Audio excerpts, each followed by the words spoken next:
Hello dear aspirants, welcome करते हैं आपके डॉन न्यूज़पेपर के कंप्लीट एनालिसिस की आज 154 क्लास के अंदर। And today is 8th March 2026 and I hope you are doing well.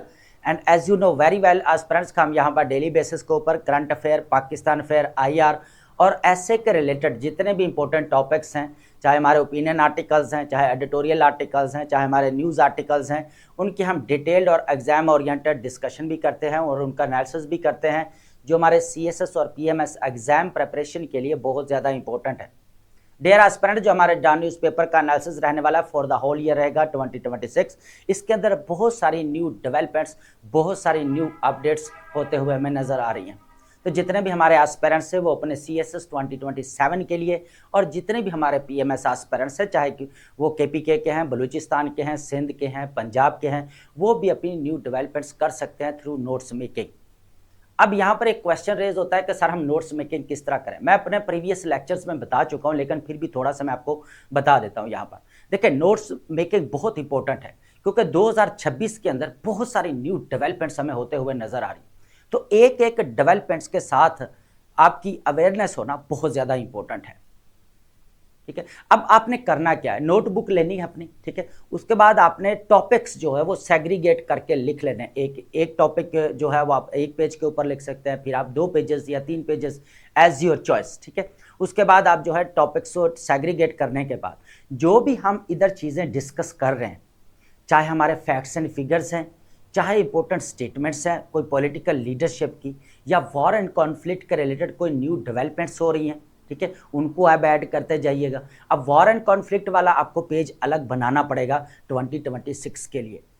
ठीक है दोस्तों, उसके बाद यहाँ पर जो कोई रूट कॉजेज़ हैं, फॉर एग्जांपल मैं बात करता हूँ यहाँ पर क्लाइमेट चेंज की, तो उसकी रूट कॉजेज़ क्या हैं।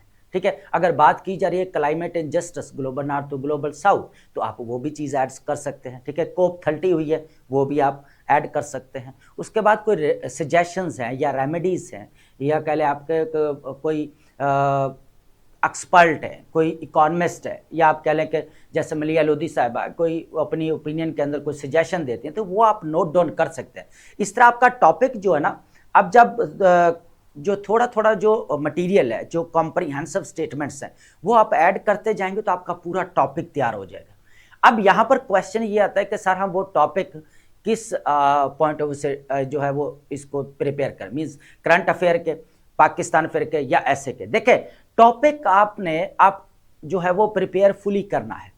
अब ये टॉपिक इकोनॉमी के रिलेटेड, फॉर एग्जांपल, वो तो ऐसे के अंदर भी आपका टॉपिक दे सकता है, करंट अफेयर के अंदर भी वो टॉपिक दे सकता है, और पाकिस्तान अफेयर के अंदर भी वो टॉपिक आपका दे सकता है। यहाँ तक कि वो आईआर में भी वो इकोनॉमी के रिलेटेड टॉपिक दे सकता है। तो जब आपके पास इकोनॉमी का एक पूरा जो लेक्चर, या पूरा कह लें कि आपके पास एक पेजेस तैयार होंगे, या आपके पास पूरा मटेरियल या कॉम्प्रिहेंसिव नोट्स आपके पास बने हुए होंगे, तो आप इजीली जो है यहाँ पर चीज़ों को जो है डील कर सकते हैं। उसके साथ साथ जो भी न्यू डेवलपमेंट्स आप ऐड कर रहे हैं, कोई स्टेटमेंट्स हैं, ठीक है, पॉलिटिकल लीडरशिप की, तो साथ डेट लाजमी डाला करें।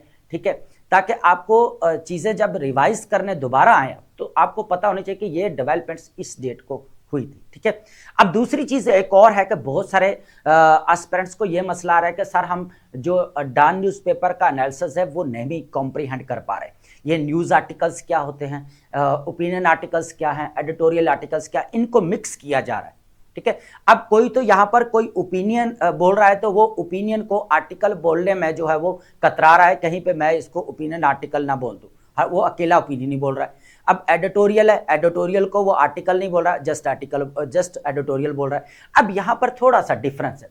देखिए, आर्टिकल जो है ना, आर्टिकल हम बात करेंगे कॉन्टेक्स्ट ऑफ न्यूज़पेपर। ठीक है, वैसे तो आपके आर्टिकल जो है वो कह लें कि रिपोर्ट आर्टिकल्स भी होते हैं, रिव्यू आर्टिकल्स भी होते हैं। ठीक है, इस तरह के वेरियस टाइप्स होते हैं, रिसर्च आर्टिकल्स भी होते हैं। लेकिन न्यूज़पेपर के अंदर क्या होता है, एक होता है न्यूज़ आर्टिकल्स। न्यूज़ आर्टिकल्स कहाँ पे होता है, जो आपका फ्रंट पेज है, बैक पेज है, नेशनल पेज है, बिजनेस पेज है, इंटरनेशनल पेज है आपका। ठीक है, तो वहाँ पर क्या होता है कि जो न्यूज़ आर्टिकल्स होते हैं वो डेवलपमेंट्स के बारे में होता है, चाहे पॉलिटिक्स के अंदर कोई डेवलपमेंट्स हो रही है, गवर्नेंस के अंदर हो रही है, रीजनल लेवल के ऊपर हो रही है, या ग्लोबल लेवल के ऊपर हो रही है, या कह लें कि किसी स्टेट्स की फॉरेन पॉलिसी एकदम से जो शिफ्ट होती है उसके बारे में बताया जा रहा है। आप कह सकते हैं कि यहाँ पर टोटली न्यू डेवलपमेंट्स के बारे में बताया जा रहा होता है। ठीक है। अब बात करते हैं ओपिनियन आर्टिकल। अब ओपिनियन आर्टिकल बेसिकली क्या होते हैं, वो जो कोई एक्सपर्ट देते हैं, ठीक है, जो एक्सपीरियंस्ड रखते हैं। फॉर एग्जांपल यहाँ पर मलिया लोधी साहिबा वो ओपिनियन देती है, मोहम्मद राना साहब हैं वो सिक्योरिटी के बारे में लिखते हैं। तो इस तरह क्या है कि एक्सपर्ट जो अपनी पर्सनल ओपिनियन देते हैं, ठीक है। तो अब जो न्यूज को हम क्या कह सकते हैं, आर्टिकल। अब ओपिनियन को भी हम क्या कह सकते हैं, ओपिनियन आर्टिकल्स। जिस तरह हम रिव्यू आर्टिकल्स या रिसर्च आर्टिकल बोलते हैं ना, रिपोर्ट आर्टिकल्स, इसी तरह जो हम ओपिनियन आर्टिकल्स इसको बोलते हैं, ठीक है। अब फर्क क्या रहेगा कि ये एक्सपर्ट देते हैं, लेकिन एडिटोरियल आर्टिकल क्या होता है, जो ऑफिशियल होता है। जो कह लें कि आप अगर हम डान न्यूज़पेपर का एनालिसिस करें तो उनका ऑफिस की तरफ से क्या होगा, यहाँ पर जो है वो अपनी वो एक ओपिनियन होगी। एडिटोरियल भी एक ओपिनियन ही है, लेकिन वो ऑफिशियल की तरफ से। अब एडिटोरियल को भी आप आर्टिकल यहाँ पर कह सकते हैं। तो आई होप कि आपको ये चीज़ें क्लियर होगी। तो अब चलते हैं हमारे लेक्चर की तरफ, लेकिन लेक्चर से पहले हमारे पास एक इंपॉर्टेंट स्टेटमेंट है जिसको आप डीकोड करते हैं, और स्टेटमेंट को डेली बेसिस के ऊपर हम डीकोड कर रहे हैं, ठीक है। चाहे हमारे ऐसे के पेपर के पॉइंट ऑफ व्यू से हो, चाहे आपको इनकरेज करने के लिए, मोटिवेट करने के लिए भी होती है, ठीक है। लेकिन अगर बात की जाए ऐसे के पेपर के पॉइंट ऑफ व्यू से, ये काफी इंपॉर्टेंट रहती है। आज हमारे पास जो स्टेटमेंट रहने वाली है दोस्तों, प्लेटो की, बहुत इंपॉर्टेंट है, ठीक है। वो कहता है the greatest wealth is to live content with little. Plato का मतलब क्या है ये बात करने का। हमने ना आजकल के दौर में खुशी को, गुर्बत को किस चीज के साथ यहां पर रिलेट कर दिया है, पैसों के साथ, और जो कि हकीकत भी वही मानी जाती है, ऐसा ही है। लेकिन प्लेटो के नजदीक ये चीज है कि दौलत, बहुत सारा पैसा जो है अगर आपके पास है तो फिर आप दौलतमंद हैं, तो वो दौलत नहीं है।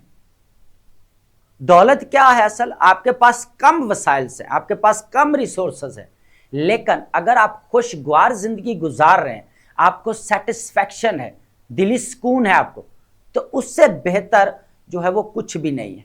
वही आपके लिए सबसे बड़ी दौलत है, ठीक है। लेकिन एक स्टेटमेंट भी तो इंपॉर्टेंट है ना, कि everything is not money but everything needs money.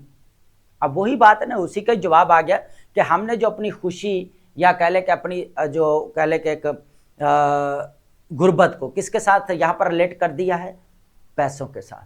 कि भाई पैसे आएंगे तो खुशी होगी, दिल को सुकून मिलेगा।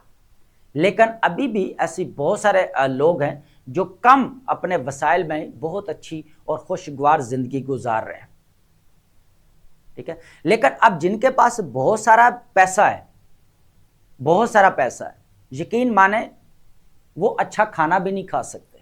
उसकी रीजन क्या है कि वो बीमार है, किसी ना किसी बीमारी में वो ट्रैप हुए पड़े हैं।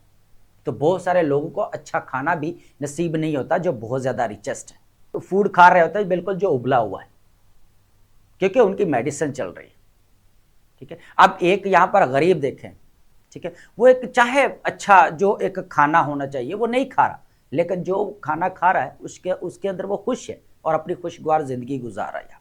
तो प्लेटो के नज़दीक जो बेहतरीन ज़िंदगी है ना, वो कनात पसंदी में ही है, जिसमें खुशगवार अपनी ज़िंदगी गुजार सकता है। तो डियर एस्पिरेंट्स, आप चलते हैं हमारे लेक्चर की तरफ। आज हमारे पास काफ़ी इंपॉर्टेंट ओपिनियन आर्टिकल्स भी हैं, एडिटोरियल आर्टिकल्स भी हैं और न्यूज़ आर्टिकल्स भी हैं। इनको वन बाय वन जो है डिस्कस करते हैं। सबसे पहले जो हमारे पास ओपिनियन आर्टिकल रहने वाली है, debating war and policy, regional crisis and strategic crossroads. इसके अंदर कुछ एजेंडाज हैं जो डिस्कस किए गए, वो बहुत इंपॉर्टेंट है।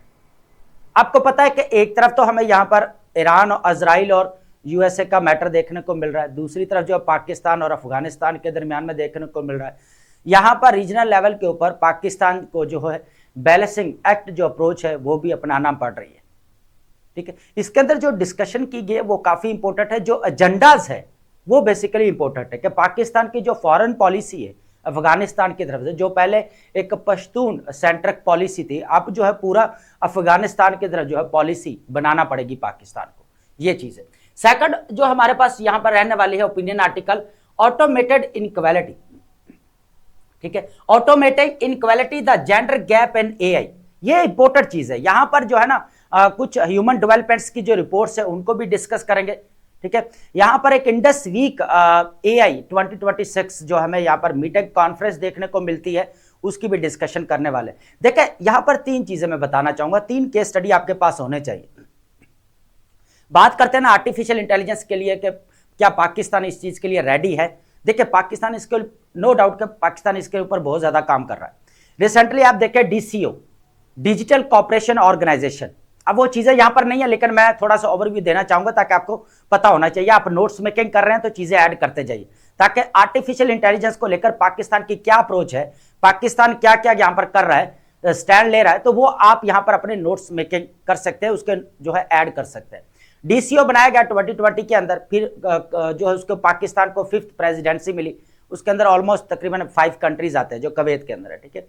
उसके बाद पाकिस्तान ने यहां पर Pakistan national artificial intelligence policy भी बनाई 2025 के अंदर, ठीक है। उसके बाद जो है यहां पर साइबर सिक्योरिटी के ऊपर भी काफी डिस्कशंस की गई, इस्लामाबाद के अंदर भी हमें मीटिंग्स होते हुए नजर आई, ठीक है। उसके बाद जो अभी जो हमें यहां पर कॉन्फ्रेंस देखने को मिली इंडस वीक 2026, ये बहुत इंपॉर्टेंट है। उसके बाद और भी यहां पर जो यूनेस्को क्या कह रहा है और उसके बाद ह्यूमन डेवलपमेंट रिपोर्ट 2023 वो क्या करी, इस चीज को अंडरस्टैंड करेंगे। बेसिकली जो मेन मुद्दा है ना वो जेंडर को लेकर है इसके अंदर। अब जेंडर इनक्वालिटी किस तरह है एआई के अंदर, इस चीज को देखेंगे।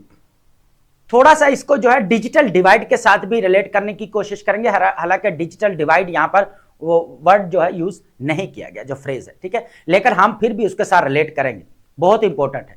अब यहां पर जो ना थोड़ा सा बताना चाहूंगा मैं कि हो क्या रहा है कि जो आपका एल्गोरिदम है, जो हम कहते हैं ना इसके अंदर बायसनेस नजर आती है, तासुब नजर आता है ना।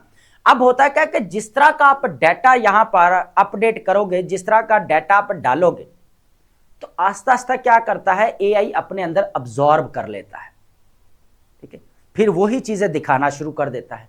तो अब क्या हो रहा है कि बार बार जो इनक्वालिटी है ना वुमेन्स को लेकर या मैन को, मीन्स जेंडर इनक्वालिटी ओवरऑल अगर बात करें तो जेंडर इक्वालिटी को हम लेकर जब बात करते हैं ना कि यहां पर वुमेन्स को ये इश्यूज है, यहां पर ये चैलेंजेस है, तो ये वो इंफॉर्मेशन है जो एआई क्या करता है अपने अंदर जो है अब्सॉर्ब कर लेता है, ठीक है। अब सबसे मसला बड़ा कहां पे आ रहा है, डिजिटल डिवाइड। अब रिलेट करेंगे तो बैकवर्ड एरियाज में या मार्जिनलाइज्ड एरिया में। हालांकि नेशनल जो पॉलिसी बनाई गई उसके अंदर ये बात की गई थी कि जो एआई है वो हर बंदा यूज कर सकता है, उसकी डोमेस्टिक लैंग्वेज में उसको जो है वो अवेलेबल होगा। लेकिन उसके इतना ही अवेलेबल होने से क्या फायदा होगा जब उसकी socio economic and political participation नहीं होगी। ये बेसिकली चीज डिस्कस की गई। इसके अंदर बहुत सारी इंपॉर्टेंट चीजें, फैक्ट्स एंड फिगर इसके अंदर इंपॉर्टेंट है जो हम डिस्कस करेंगे। उसके बाद 3rd नंबर पर है वुमेन डे। आज आपको पता है इंटरनेशनल वुमेन डे मनाया जा रहा है, 8 मार्च है। तो आज की जो हमारे एडिटोरियल आर्टिकल है बेसिकली ये the unfinished work of women's equality in Pakistan. यहां पर बहुत सारे फैक्ट्स एंड फिगर को डिस्कस किया गया है जिनको ऐड करने वाले हैं। सस्टेनेबल सोशल डेवलपमेंट जो है यहां पर रिपोर्ट क्या कह रही है, इसके अकॉर्डिंग भी इसको अंडरस्टैंड करने की कोशिश करेंगे। इसके अंदर भी जो हमारे पास स्टैट्स है वो काफी इंपॉर्टेंट है। 4th नंबर पर है Pakistan Saudi discuss ways to halt Iran attacks Pakistan diplomatic balancing act regional tension, ठीक है। अब बैलेंसिंग एक्ट को लेकर जो है काफी हम डिस्कशन कर चुके हैं, लेकिन अभी जो है करना बहुत ज्यादा इंपॉर्टेंट है। जो सीडीएफ है जो हमारे आसिम मुनीर साहब, वो अभी इन्होंने विजिट किया सऊदी अरेबिया का और जो डिफेंस मिनिस्टर है उनके साथ जो है मुलाकात हुई। आपको पता है कि अब जो है पाकिस्तान और जो है सऊदी अरेबिया वो स्ट्रेटेजिक डिफेंस पैकेट के अंदर बंधे हुए, तो पाकिस्तान और यहां पर सऊदी अरेबिया को जो है कुछ ना कुछ हिकमत अमली जो है यहां पर इख्तियार करनी पड़ेगी दोनों स्टेट्स को। तो इसके अंदर काफी इंपॉर्टेंट डिस्कशन है। 5th नंबर पर है USA skip congressional review to approve nations sale to Israel, USA fast tracks 152 million bomb sale to Israel. यहां पर जो बात की जा रही है ना, हम पहले भी डिस्कस करते थे कि जितने भी टेक्नोलॉजी अगर देखने को मिल रही है इजराइल की तरफ से तो यूएसए की तरफ से बहुत ज्यादा यहां पर सपोर्ट किया गया, ठीक है। लेकिन अभी जो यहां पर ये हमें डील जो नजर आ रही है, यहां पर जो सेक्रेटरी ऑफ स्टेट है मार्क रूबियो, वो क्या कहते हैं इस चीज को भी देखेंगे। कांग्रेस जो यहां पर डेमोक्रेटिक जो ऑपोजिशन है वो क्या स्टेटमेंट दे रही है, ये भी इंपॉर्टेंट है। उसके बाद 6 नंबर पर है Pakistan economy faces headwinds from middle east conflict, ठीक है। अब ये चीज तो आपको पता है कि ऑयल्स की प्राइसेस यहां पर बढ़ रही हैं, बढ़ गई हैं, बल्कि 55 रुपीज बढ़ गई हैं आपकी, ठीक है। अब यहां पर जो है, जो मिडल ईस्ट की वजह से, जो क्राइसिस की वजह से पाकिस्तान की इकोनॉमी के ऊपर बहुत ज्यादा नेगेटिव इंपैक्ट पड़ता हुआ नजर आ रहा है। अब देखें, पाकिस्तान को नहीं बल्कि पूरा रीजनल लेवल के ऊपर और ग्लोबल लेवल के ऊपर जो है, इसके ऊपर बहुत ज्यादा नेगेटिव इंपैक्ट पड़ने वाला है। ठीक है, जिस तरह यहां पर स्टेट ऑफ हॉर्मुज को क्लोज जो किया गया ईरान की तरफ से, ठीक है, जो 20 यहां पर percent 20 to 30% of global oil supply हमें स्टेट ऑफ हॉर्मुज के अंदर देखने को मिलती है। और पाकिस्तान का यहाँ पर वेस्टर्न फ्लैंक है, तो देखा जाए तो अरेबियन सी से सारी ट्रेड होती है पाकिस्तान की। तो आगे अरेबियन सी आपका गल्फ ऑफ ओमान है, जहां पर इब्राहिम लिंकन, जेराल्ड फोर्ड आपका खड़ा हुआ है। ठीक है, उसके साथ ही आपका पर्शियन गल्फ जो लिंक हो रहा है स्टेट ऑफ हॉर्मुज के साथ। ठीक है, ठीक है, पहले क्या रहा, अब स्टेट ऑफ हॉर्मुज किसको कनेक्ट कर रहा है, एक तरफ पर्शियन गल्फ है, ठीक है, और एक तरफ जो है यहाँ पर गल्फ ऑफ ओमान है। ठीक है, इन दोनों को आपस में कनेक्ट कर रहा है। तो ये काफी इंपॉर्टेंट है, इसको डिस्कस करेंगे। और लास्ट में हमारे पास वोकैब रहेगी, और वोकैब की डिस्कशन हम लाजमी करते हैं। और वोकैब मैं पहले भी बोल रहा हूँ, यहाँ पर जो हमारे ओल्ड स्टूडेंट है वो चाहे वीडियो को थोड़ा आगे कर सकते हैं, लेकिन वोकैब सिनोनिम्स और एंटोनिम्स के पॉइंट ऑफ से मत प्रिपेयर करें। ठीक है, हमेशा इसको राइटिंग स्किल के अंदर, राइटिंग प्रैक्टिस के अंदर लेकर आए। इससे आपकी बहुत सारी चीजें ठीक हो सकती है। एक आपका एक्सप्रेशन ठीक हो सकता है, दूसरा आपका जो है repetition of words, repetition of ideas, वो मसला यहाँ पर हल हो सकता है। उसके बाद जो स्टेटमेंट आपका कहा जाता है मोल्ड करके लिखे, वो आपका मैटर यहाँ पर सॉल्व हो सकता है। आपका जो डिस्कोर्स है, कोहेरेंस, कोहेजन और मेटोनमी, वो भी आपका जो है यहाँ पर मसला हल हो जाएगा। तो वोकैब को जो है वो हमेशा अपनी राइटिंग प्रैक्टिस के अंदर यूज करें। ठीक है, जितना आप कह लें कि जितना मैं पहले भी एग्जांपल देता हूँ कि बैंक बैलेंस है, इसी तरह वोकैब का भी कोई ना बैंक बना कर रखें, ताकि आप जो है बाद में रेलिवेंट वोकैब जो है, रेलिवेंट जॉर्गन्स, रेलिवेंट टर्मिनोलॉजीज जो है अपने मेन एग्जाम के अंदर या जब आप क्वेश्चन का आंसर कर रहे होते हैं तो उस वक्त आप जो है यूज कर सकते हैं। तो चलते हैं अपने फर्स्ट ओपिनियन की तरफ दोस्तों। आज हमारे पास काफी इंपॉर्टेंट ओपिनियन आर्टिकल्स हैं। सबसे पहले जो हमारे पास यहाँ पर रहने वाले कि पार्लियामेंट्री डिबेट जो होनी चाहिए, कुछ एजेंडाज हैं जिनको हम डिस्कस करने वाले। ठीक है, एजेंडाज ऑलरेडी मैंने ओवरव्यू दे दिया है, अब यहाँ पर चीजों को वन बाय वन डिस्कस करते जाते हैं। Pakistan parliamentary joint session, regional crisis and strategic crossroads. Nothing is better than parliamentary joint session. ठीक है, सबसे बेस्ट क्या है कि पार्लियामेंट्री जॉइंट सेशन होना चाहिए, क्योंकि यहाँ पर एक्सपीरियंस्ड कह ले पॉलिटिकल लीडरशिप है। ठीक है, जिनको हिस्ट्री का भी बारे में पता है। ठीक है, तो वो क्या कर सकते हैं कि यहाँ पर मसाइल्स को अच्छे तरीके से जो है वो डिस्कस कर सकते हैं, डिबेट हो सकती है, ओपन डिबेट। ठीक है, अब डिफरेंट जब पॉइंट ऑफ व्यू सामने आएंगे तो फिर ही जो है कुछ न कुछ कह ले के सोल्यूशंस के ऊपर पहुंचा जा सकता है कि पाकिस्तान की पॉलिसी क्या होनी चाहिए, पाकिस्तान का स्टांस क्या होना चाहिए। तो इंपॉर्टेंट चीज़ है, ऑलरेडी आपको पता है, अगर देखा जाए तो डेमोक्रेसी वैसे ही जो है वो is the people, for the people and by the people है। तो सारी जो कह ले के डिसीजन मेकिंग है वो कहाँ पर होनी चाहिए, यहाँ पर ये कहा जा रहा है कि पार्लियामेंट के अंदर के लोग जो है यहाँ पर डिबेट होनी चाहिए, ओपन डिबेट। कुछ एजेंडाज है जिनको लेकर, वो एजेंडाज कौन से हैं उनको भी ऐड करेंगे। इंटेंस रीजनल सिचुएशन आपके सामने ही है, इंक्लूडिंग वॉर, तालिबान रजीम। ठीक है, एक तरफ हमें यहाँ पर तालिबान के साथ जो है कन्फ्रंटेशन देखने को मिल रही है पाकिस्तान को, दूसरी तरफ जो है ईरान वाला जो है यहाँ पर मैटर है। ठीक है, तो अब यहाँ पर जो है इस चीज के ऊपर देखना पड़ेगा पाकिस्तान की जो टफ पॉलिसी जो यहाँ पर कहा जा रहा है। ठीक है, देखिए पाकिस्तान को कुछ स्टांस लेना पड़ते हैं, हार्ड स्टेट बनना पड़ता है। अब यहाँ पर मलिया लोधी साहब भी यही बात करती है, सॉफ्ट पावर या हार्ड पावर की अगर बात की जाए तो पाकिस्तान को जो है हार्ड पावर जो है वो या हार्ड स्टेट जो है यहाँ पर बनना पड़ेगा। उसकी रीजन है, पाकिस्तान को टेररिज्म का बहुत बड़ा चैलेंज है। ठीक है, सबसे बड़ा अगर देखा जाए ना, अब इकोनॉमिक क्राइसिस को साइड पर रखो। ठीक है, अब इकोनॉमिक क्राइसिस तो आगे जो है हमें देखने को मिल रहा है, नेगेटिव इंपैक्ट है, लेकिन सबसे बड़ा भी जो यहाँ पर मसला बना हुआ टेररिज्म है, जहां पर इनोसेंट लोग जो है यहाँ पर मारे जा रहे हैं। ठीक है, ये इंपॉर्टेंट चीज है। अब वन बाय वन एजेंडास को यहाँ पर देखते हैं कि डिबेट के अंदर क्या होने चाहिए, फिर हम गल्फ वार को देखेंगे और फिर जो है पाकिस्तान के अफगानिस्तान के जो साथ कन्फ्रंटेशन चल रही है उसको ऐड करेंगे।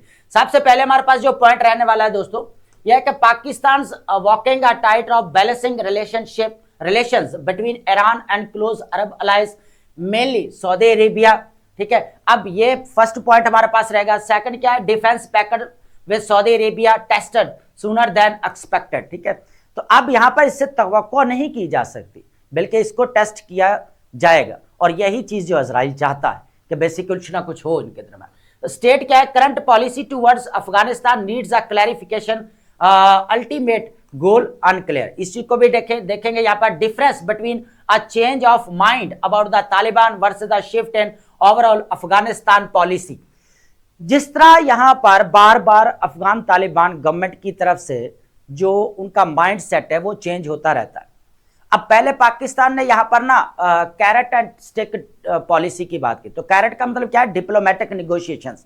तो पाकिस्तान ने पूरी कोशिश की कि यहां पर अफगानिस्तान के साथ डिप्लोमेटिक रिलेशंस हो, निगोशिएशंस हो, ताकि मामला को सॉर्ट आउट किया जा सके, ताकि regional security and peace ensure करवाया जा सके, ये चीज है।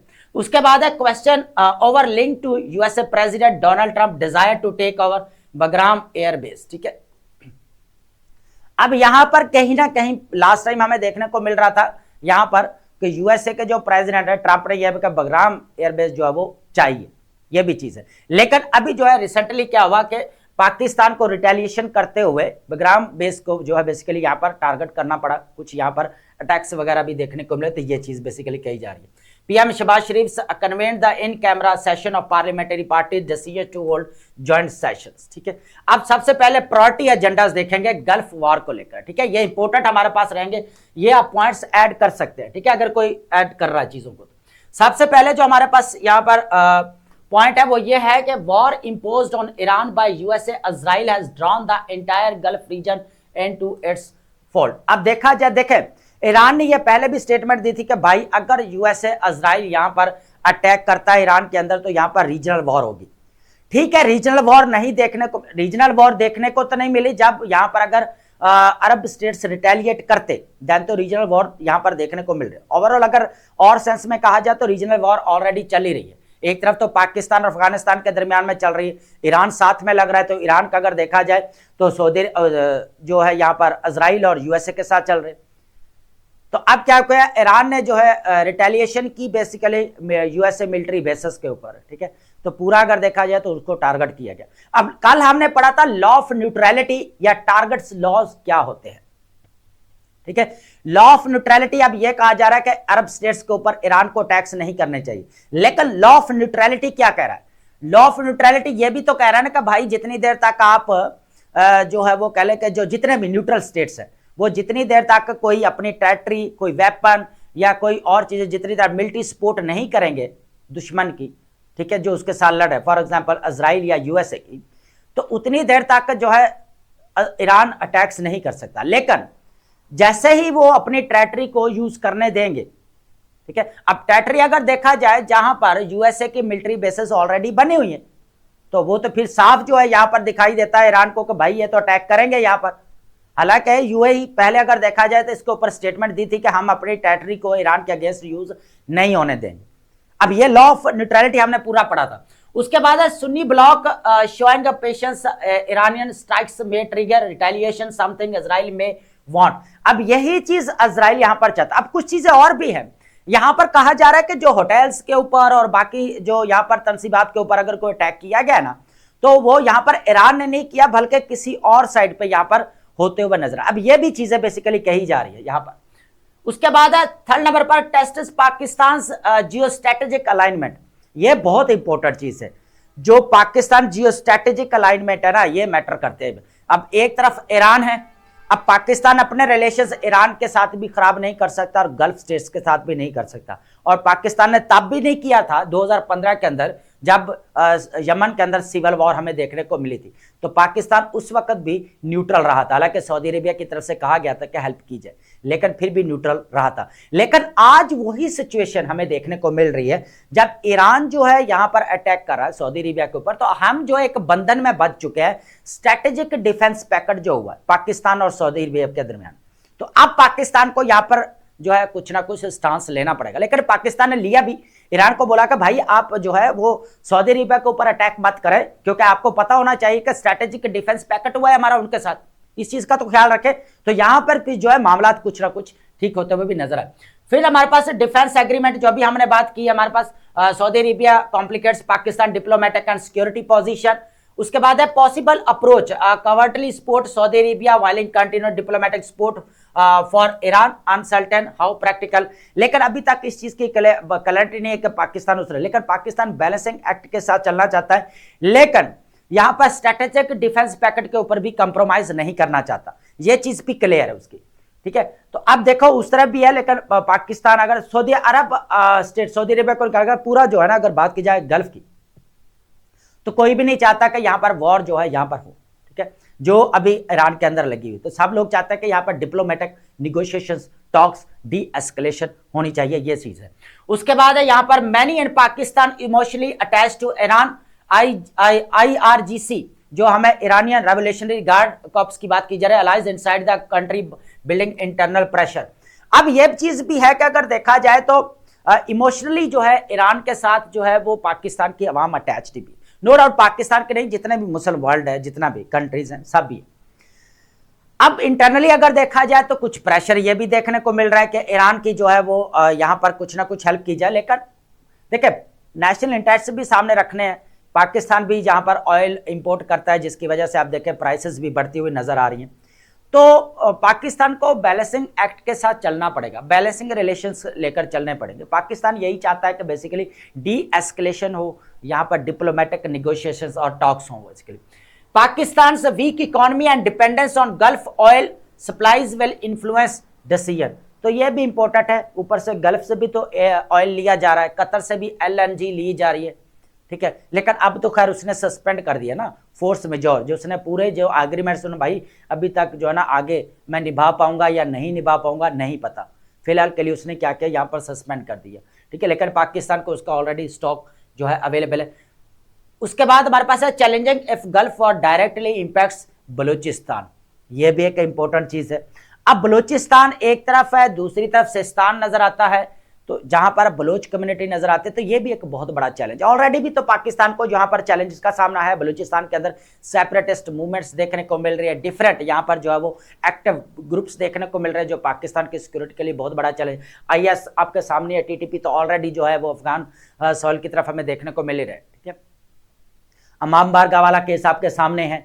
उसके बाद यहाँ पर जो है वो कल 12 अटैक्स हुए जो बलूचिस्तान के अंदर, वो भी है। तो पाकिस्तान की सिक्योरिटी के लिए इंटरनल अगर देखा जाए तो बहुत बड़ा चैलेंज है, ये भी चीज है।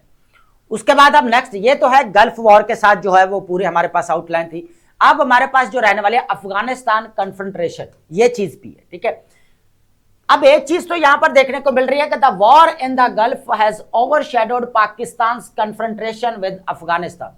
अब जो अफगानिस्तान और पाकिस्तान के दरमियान में जो कन्फ्रंट्रेशन है, जो कशीदगी है, जो लड़ाई है, वो सारी जो है क्या यहाँ पर पस मंजर में जो है वो फेंक दी गई। उसकी वजह क्या है कि यहाँ पर अब जो डिबेटेड यहाँ पर वॉर चल रही है, या डिबेटेड जो अभी टॉपिक चल रहा है अबाउट वॉर, तो वो है यहाँ पर ईरान, USA, इजराइल के दरमियान में। ठीक है, अब इनके दरमियान में यहाँ पर वॉर वही चल रही है। तो अब जो है यहाँ पर जो पाकिस्तान और अफगानिस्तान के एक जो हाइप क्रिएट हुई थी ना, वो यहाँ पर जो है वो बिल्कुल यहाँ पर डाउन चली गई। उसकी वजह क्या है, यहाँ पर ईरान के अंदर जो मैटर हुआ, या ये जो वार हमें देखने को मिली, ये सबसे ज्यादा डिबेट नीडेड क्या है, is this response to Taliban betrayal and support for terrorist और फुल रिव्यू अफगानिस्तान अप्रोच। अब देखें पाकिस्तान को तो यहाँ पर क्लैरिटी है कि डिमांड है कि भाई TTP के ऊपर जितने भी मिलिटेंट्स ग्रुप्स है, अफगान तालिबान गवर्नमेंट को चाहिए उसके ऊपर कंट्रोल करें, ये चीज है।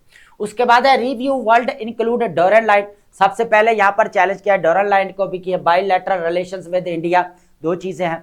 सबसे पहले तो देखा जाए यहाँ पर क्या चीज है, मैं देखने को मिल रहे हैं डोरन लाइन, तो भाई इसका भी रिव्यू लेना चाहिए। पूरा पार्लियामेंट के अंदर ये जितने भी हैं एजेंडाज हम डिस्कस कर रहे हैं, ये इंपॉर्टेंट है, जिनको डिबेट जिनके ऊपर होना जरूरी है, मीन्स होनी चाहिए, ताकि डिफरेंट आरा सामने आएंगे तो किसी सोल्यूशन पर पहुंचा जा सकता है। बेसिकली ये चीज कही जा रही है। Bilateral relation with India, transnational energy projects भी हैं, Wakhan corridor, trade and economic ties, इन चीजों को भी यहाँ पर सामना करना रखना पड़ेगा सामने, ये भी इंपॉर्टेंट है।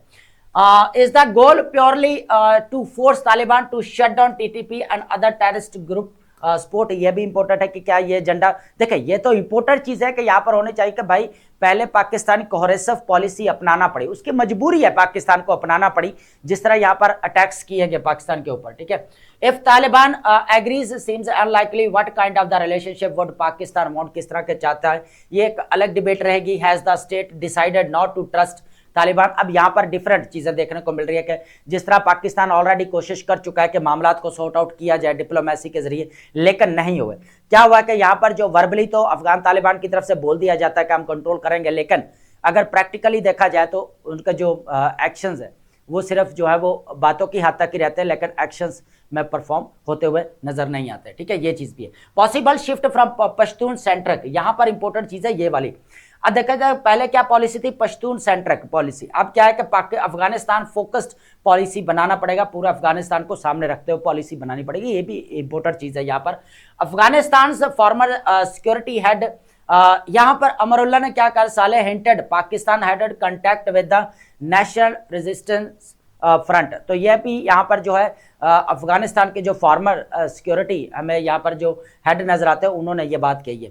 क्वेश्चंस ऑफ कोस्ट अगर बात की जाए, duration, chaos and how China would react given it seeks minimal tensions in its neighbourhood, ठीक है। तो चाइना तो ऑलरेडी चाहता है कि भाई यहाँ पर जो है वो रीजनल सिक्योरिटी एंड पीस हो। अब यहाँ पर कुछ पॉइंट्स हैं, ये हम देखेंगे कि बेसिकली इसमें क्या कहा जा रहा है। एक तरफ तो हमें यहाँ पर देखने को मिल रहा है तालिबान डोमेस्टिक स्ट्रेंथ, तालिबान क्या कर रहा है, इमोशनली जो है ना अपनी जनता को जो है यहाँ पर जो है उनकी कह लें कि सिंपैथी गेन करना चाह रहे हैं कि एंटी पाकिस्तान जो है यहाँ पर जो हमें चीजें देखने को मिल रही है, जैसा भड़काया जा रहा है पाकिस्तान के खिलाफ। हालांकि आपको पता भी है कि यहाँ पर 2 मिलियन अराउंड जो है यहाँ पर पाकिस्तान के अंदर जो रह रहे हैं, अपना रोजगार कमा रहे हैं, ठीक है। तो ये बहुत बड़ी एक चीज़ है कि जिस तरह पाकिस्तान के खिलाफ जो है वर्गलाया जा रहा है, उस तरफ जो है वो नेबर कंट्रीज़ के साथ वो अपने रिलेशंस बिल्ड कर रहा है। रिकमेंडेड पॉलिसी अप्रोच ये है कि भाई लोगों के ऊपर यहाँ पर फेंक देना चाहिए, छोड़ देना चाहिए कि भाई आप अपनी गवर्नमेंट के साथ कौन सी गवर्नमेंट चाहते हो, यहाँ पर टेररिस्ट की चाहते हो या कोई गवर्नमेंट और चाहते हो, आप इंडिया के साथ भी रिलेशन बढ़ा रहे हो, ठीक है। पाकिस्तान आपको चूज़ करना पड़ेगा या टेररिस्ट, तो ये चीज़ें ऑलरेडी जो है यहाँ पर डिस्कस की जा चुकी है, ठीक है, इस तरह की। तो let Afghans decide who runs their country and how they maintain relations with the world and particularly with India. Pakistan can safeguard interests through multi-layered security cooperation, trade, economic cooperation, defense agreement and possible friendship treaty. तो ये important चीज है, यहाँ पर friendship treaty sign कर सकता है, corporation है, डिफेंस एग्रीमेंट है, तो ये पाकिस्तान के पास ऑप्शन है। तो पाकिस्तान पहले भी यही चीज चाह रहा है कि ये होनी चाहिए। टेररिज्म द कोर ऑब्स्टेकल, जो सबसे बड़ा जो हर्डल देखने को मिल रहे हिंड्रेंस, वो क्या है यहाँ पर जो है वो कह लें कि सिर्फ टेररिज्म है जो सबसे बड़ा मसला। तो उसी की वजह से जो है यहाँ पर पाकिस्तान और अफगानिस्तान के दरमियान में कन्फ्रंटेशन हमें देखने को मिली है। तो ये कुछ एजेंडास थे जो अभी हमने डिस्कस किए, तो उनको आपने लाजमी नोट डाउन करना है।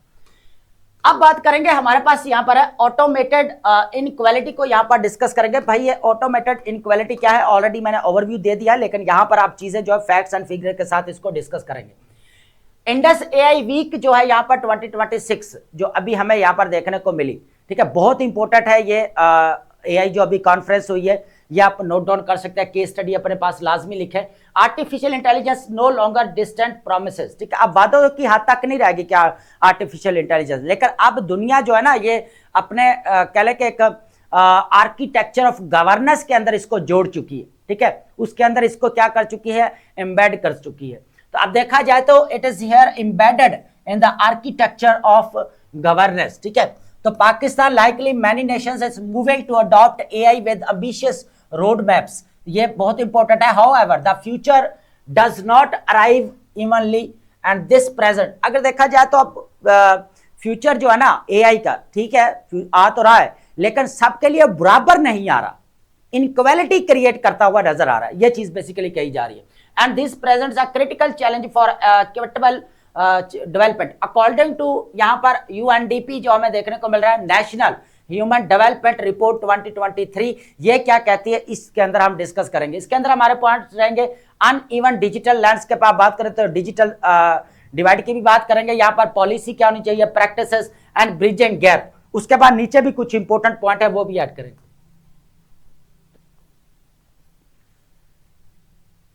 सबसे पहले हमारे पास यहां पर रहने वाले कि AI models and trained are digital footprints absorb social inequality. अब जिस तरह एआई को ट्रेन किया जाएगा वो वही उसी तरह तो काम करेगी यहां पर। अब चैट जीपीटी आया था जब यहां पर शुरू में, तो उससे 2022 वाला सारा डाटा देखने को मिल रहा था। जो उसके अंदर डाटा पुट किया गया, जो अपडेट किया गया, उसी के अकॉर्डिंग आपको इन्फॉर्मेशन मिलती रहेगी। यही चीज बेसिकली यहां पर की जा रही है कि जिस तरह आप एआई को ट्रेन करेंगे, अगर तो आप इनक्वालिटी की तरफ उसको ट्रेन करते हैं, जो डाटा हमें मिल रहा है अभी जेंडर इनक्वालिटी लेकर कि वुमेन्स को ये इशू फेस करना पड़ रहे हैं, विमेन्स को ये चैलेंजेस हैं, ठीक है। अगर वही आप यहाँ पर ट्रेन करेंगे, वही चीज़ आप फिक्स करेंगे, तो एल्गोरिदम जो ऑटोमेटिकली जो है उसको अपने अंदर अब्जॉर्ब करता रह जाएगा। तो इस तरह जो है ना एक हमें ऑटोमेटेड इनक्वालिटी क्रिएट देखने को मिलेगी। तो यहां पर जेंडर इनक्वालिटी भी देखने को मिल सकती है। ऑब्वियसली बात है, वही चीज डिस्कस हो रही है। For instance only 26% of the women in Pakistan using internet. अब ये कौन सी रिपोर्ट है? जो अभी हम ह्यूमन डेवलपमेंट रिपोर्ट 2023 की बात कर रहे थे, उस रिपोर्ट के मुताबिक जो है कहा जा रहा है 26% जो है पाकिस्तानी वुमेन जो है इंटरनेट यूज करती हैं, एंड कंपेयर टू 47% जो कौन कर रहा है, यहाँ पर मैन कर रहे हैं। रूरल एरियाज की बात की जाए तो यहाँ पर 7% देखने को मिल रहा है जो वुमेन जो है यूज करती हैं इंटरनेट, ठीक है, ये चीज है। उसके बाद डिजिटल इनविजिबिलिटी की अगर बात की जाए, absence from the data set. अब डाटा सेट जो अदाद शुमार की बात की जा रही है, लीड्स टू द एल्गोरिदम। जो एल्गोरिदम के अंदर डाटा सेट यहाँ पर जो है वो अदाद शुमार उसको दिए जाएंगे, वही उसी तरह वो परफॉर्म करेगा। Treating this under representation as a normal, ठीक है। तो वही चीज हमें देखने को मिलेगी जो हम पहले यहाँ पर डिस्कस कर चुके हैं। तो इस तरह ऑटोमेटेड इनक्वालिटी आएगी। इनकोडेड बायस यहाँ पर when society has unequal algorithm quietly absorb and scale that inequality making bias structural rather than intentional, ठीक है। तो वो यहाँ पर फिर क्या करेगा, स्ट्रक्चरल बायस जो है मेकिंग करता हुआ हमें नजर आएगा एआई। कि वही चीज है कि जो आप यहाँ पर पुट करोगे इसके अंदर, तो वही चीजें हमें यहाँ पर देखने को मिलेगी। उसके बाद है यहाँ पर policy versus practice and bridging gap. सबसे पहले अगर देखा जाए, Pakistan national AI policy 2025 speaks the language of inclusion. अब इसके अंदर ना लैंग्वेजेस ऐड की गई हैं कि कोई डोमेस्टिक लेवल का अगर इंग्लिश को नहीं समझ रहा है या कोई और उर्दू को नहीं समझ रहा है, तो वो अपनी डोमेस्टिक लैंग्वेज है जो उसकी मदर टंग है, तो वो उसको जो है उसमें जो है वो उससे फायदा उठा सकता है। बेसिकली ये चीज कही जा रही है यहाँ पर। तो क्या हुआ कि यहाँ पर committing to expand AI training for women and promote ethical principles. ये बहुत इंपॉर्टेंट है, यहाँ पर एथिकल प्रिंसिपल्स होने चाहिए, ट्रेनिंग फॉर वुमेन्स, ये चीज है। Yet without binding safeguards inclusion risk become purely rhetorical. तो ये भी इंपॉर्टेंट है। जितनी देर तक आप यहाँ पर एक तो एआई को ट्रेन करना पड़ेगा, जिस तरह वुमेन को ट्रेन किया जाना चाहिए, ठीक है। एआई को तो ट्रेन करना ही पड़ेगा, लेकिन वुमेन्स को भी यहाँ पर साथ साथ ट्रेनिंग देना जरूरी है, ठीक है। लेकिन अब क्या है कि मसला कहां पर आ रहा है? मसला आ रहा है कि जो अनएथिकल चीजें हैं जो ऐड की जाती हैं एआई के अंदर, उनको रोकना पड़ेगा, ठीक है। तो यहां पर क्या करना पड़ेगा, फिर प्रमोट एथिकल प्रिंसिपल्स होने चाहिए, ये चीज है बेसिकली। उसके बाद हमारे पास क्या है कि जितने भी जहां पर जो रिस्क है उनको भी सामने रखना पड़ेगा ताकि सेफ्टी इंश्योर करवाई जा सके, ठीक है। अब यहां पर बाइंडिंग और ये दोनों चीजों की बात करेंगे। Ethical principles must be backed by bias audits, ठीक है। बायस ऑडिट्स का मतलब होता है जितना भी ताज्जुब है उसकी जांच पड़ताल होना जरूरी है। जितनी देर जांच पड़ताल नहीं करेंगे चीजें क्लियर नहीं होंगी। Gender impact assessment, structured representation of the women in oversight, ये भी चीज है। उस पावर शिफ्ट की बात की जाए तो as eligibility scoring and administrative decisions move into the automated system, ठीक है। अब जो भी यहाँ पर डिसीजन मेकिंग होती है उसको किसके अंदर मूव किया जाएगा, यहाँ पर ऑटोमेटेड जो सिस्टम हमें नजर आता है उसके अंदर मूव हो जाता है। तो वही हमें जो इंफॉर्मेशन दी जाती है, अभी जो हमने यहाँ पर बात की कि फिर जो है वही एल्गोरिदम आगे जो है वो देता है या शिफ्ट करता है।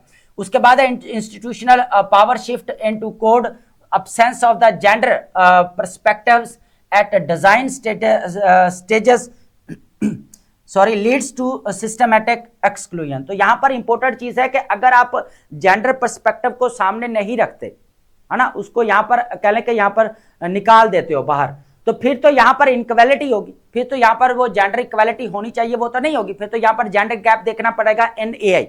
ये चीज बेसिकली कही जा रही है यहाँ पर।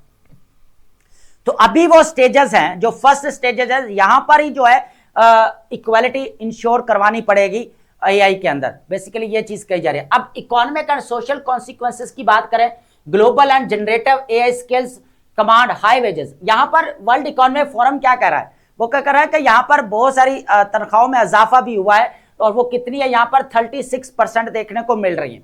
उसके बाद ए स्किल की बात कर रहे हैं, येट वुमेन होल्ड ओनली, लेकिन वुमेन्स की कितनी है, यहाँ पर 22% ऑफ एआई जॉब्स अभी देखने को मिल रही हैं, जिनकी सैलरीज वगैरह बढ़ी हैं सारी चीज। Related to roles by UNESCO, UNESCO ये चीज कह रहा है यहाँ पर, if Pakistan AI transition expand high paying digital sectors without correcting participation gaps. अब जो इतनी देर तक जो है पाकिस्तान जो कह ले कि एक हाई पेइंग डिजिटल सेक्टर में जो है वो नहीं आ सकता, जितनी देर तक उसको जो है यहाँ पर जो जेंडर इनक्वालिटी है, जो गैप है, यहाँ पर जो बैरियर्स है, उनको जितनी देर यहाँ पर कर्टेल नहीं किया जाएगा, उतनी देर तक जो है यहाँ पर जो सही मानव में जो हम कह रहे हैं कि जो इनक्वालिटी है उसको खत्म किया जाना चाहिए, तो वो यहाँ पर नहीं होगी जितनी देर तक ये चीजें यहाँ पर नहीं लाई जाएंगी। तो ये कहा जा रहा है। अब देखें कि यहाँ पर 36% हमें देखने को मिल रहा है, लेकिन वुमेन्स को कितना देखने को मिल रहा है, यहाँ पर 22%। तो ये एक जेंडर गैप इन एआई है, तो इसी चीज को जो है वो पाकिस्तान को टैकल करना पड़ेगा। अभी जो है ना यहाँ पर इनिशियल स्टेजेस है, इसी के ऊपर ही काम करना पड़ेगा, बेसिकली ये कहा जा रहा है। तो widening inequality, failing to address participation gap, जितनी देर तक आप जो है पार्टिसिपेशन गैप को यहाँ पर जो है वो कवर नहीं करते, तो उतनी देर तक जो है वो आप इश्यूज को यहाँ पर डील नहीं कर सकते, जेंडर इनक्वालिटी को खत्म नहीं कर सकते, ये चीज है। Bias in actions, research shows commercial facial recognition systems are less accurate for darker skin womens. अब ये चीज भी कुछ तासुबाना है, तो ये हम नहीं डिस्कस करते, लेकिन ये है कि थोड़ा कलर डिस्क्रिमिनेशन देखने को मिल रही है, तो ये भी जो है एआई इन चीज़ों को भी सामने रख रहा है। तो अभी से जो है ना जो इनिशियल स्टेजेस है, तो पाकिस्तान को जो इनक्वालिटी वाला डाटा है उसको ख़त्म करना पड़ेगा, और वीमेन पार्टिसिपेशन जो गैप एक नज़र आ रहा है उसको भी यहाँ पर फिल करना पड़ेगा, ठीक है। तो ताकि जो जेंडर गैप जो हमें नज़र आ रहा है ना एआई के अंदर, उसको ख़त्म किया जा सके। अब विंडो अपॉर्चुनिटी क्या है, Pakistan faces governance and data coordination challenges, ठीक है। However critical window exist now to embed gender consideration into AI framework. तो इंपॉर्टेंट चीज है कि यहाँ पर जो जेंडर कंसिडरेशन है उनको क्या करना चाहिए, एआई फ्रेमवर्क के अंदर जो ढालना चाहिए। Before procurement rules solidify data sets becomes a logged into automated workforce. उसके बाद स्ट्रक्चरल सेफगार्ड की बात की जाए, focus on data set composition, data set के ऊपर काम करना पड़ेगा भाई, जो अदादो शुमार है उसके ऊपर काम करना पड़ेगा, क्योंकि जो डाटा सेट आप दोगे ना यहाँ पर एआई के ऊपर, वही चीज है वो बार बार यहाँ पर जो है शिफ्ट करके दोबारा देता रहेगा। यहाँ पर एल्गोरिदम फिर जो है यहाँ पर उसको कह ले कि स्ट्रक्चरली वो चीजों को बनाना शुरू कर देगा, इंटेंशनली नहीं, स्ट्रक्चरली, ठीक है, ताकि उसको पता है एआई को भाई ये चीजें तो यहाँ पर दी जा रही है, इसका मतलब इनक्वालिटी है, मतलब चीजें यही पुट की जा रही, और चीजें कौन पुट कर रहा है, ह्यूमन बीइंग्स। तो यही चीज है। Oversight mechanism and audit capacity होनी चाहिए, जांच पड़ताल सारी चीजों की होनी चाहिए। डाटा की ऑडिट, डाटा ऑडिट का मतलब मैंने पहले बताया कि जितना भी डाटा है उसकी जांच पड़ताल होनी चाहिए, एग्जामिन करना चाहिए, देन उसको पुट करना चाहिए। उसके बाद design for equity, the choice is clear, automate inequality, a design governance strong enough to prevent it, and once inequality is written into code it is for harder to erase। ये last जो है ना, ये सारे कह के हमारे पास जो ओपिनियन है उसका आप करेक्ट समझ ले कि जितनी देर तक आप इनक्वालिटी रिटर्न कोड के अंदर खत्म नहीं करेंगे, उतनी देर तक जो है आप जेंडर जो गैप है एआई के अंदर वो खत्म नहीं कर सकते, बल्कि ये एक लंबे अरसे तक जब ये चीजें चली गई तो फिर इसको अरेज करना, खत्म करना मुश्किल हो जाएगा, बेसिकली ये कहा जा रहा है। अब बात करते हैं, यू नो वेरी वेल के आज इंटरनेशनल वुमेन डे मनाया जा रहा है 8 मार्च। इसके ऊपर जो है हमारे पास एक एडिटोरियल आर्टिकल है, इसको डिस्कस करते हैं, बहुत इंपॉर्टेंट है। इसके अंदर लीगल फ्रेमवर्क, इन्फोर्समेंट गैप क्या है, इकोनॉमिक डिस्पैरिटी, अनटैप्ड पोटेंशियल, और एक पॉइंट नीचे और भी है दो, उसको भी ऐड करेंगे दोस्तों। वुमेन्स डे अगर देखा जाए, unfinished work of women's equality in Pakistan, societies progress when women are able to shape them, ठीक है। तो ये इंपॉर्टेंट चीज है। International women day 8 March serves as a both moment of recognition and a stark reminder of the work that remains unfinished despite legislative strides, the distance between aspirations and reality is vast. देखिए यहाँ पर एक चीज पहले भी हम discuss करते हैं कि कहने के लिए और सुनने के लिए, दिल को तसल्ली देने के लिए लॉज भी पास किए जाते हैं, एक्ट भी पास किए जाते हैं, लेकिन सबसे जो मसला बड़ा आता है वो यहाँ पर इम्प्लीमेंटेशन का आता है कि प्रॉपर इम्प्लीमेंटेशन नहीं हो पाती। जिसकी वजह से इश्यूज यहाँ पर फेस करना पड़ता है विमेंस को। According to recent report by sustainable social development organisation क्या कहती है, इसको यहाँ पर देखेंगे। इसके पूरा जो है डाटा यहाँ पर ऐड करते जाएंगे। Legal frameworks enforcement gaps, Pakistan has enacted several laws to protect women, promote gender equality. ठीक है, बहुत सारे लॉज भी पास कर रहा है, जैसे अब यहाँ पर चाइल्ड मैरिज एक्ट पास किया गया, वुमेन प्रोटेक्शन एक्ट पास किया गया। ठीक है, लेकिन उनकी प्रॉपर इंप्लीमेंटेशन भी होनी चाहिए। Addressing work place harassment, legal age marriage, domestic violence, इसके ऊपर जो है ऑलरेडी पाकिस्तान काम कर चुका है, इसके ऊपर लॉज भी, एक्ट भी पास किए जा चुके हैं। ठीक है, हालांकि ये एज ऑफ मैरिज का अगर देखा जाए तो Islamabad child marriage act, Balochistan, Punjab के अंदर अभी रिसेंटली इसको साइन किया गया है। These measures are a testament to the tireless efforts of the activists and policy makers. However, law alone cannot transform society; they must be enforced. तो उतनी देर तक ये काम नहीं करेंगे जितनी देर तक इनको प्रॉपर अगर इम्प्लीमेंट नहीं किया जाता।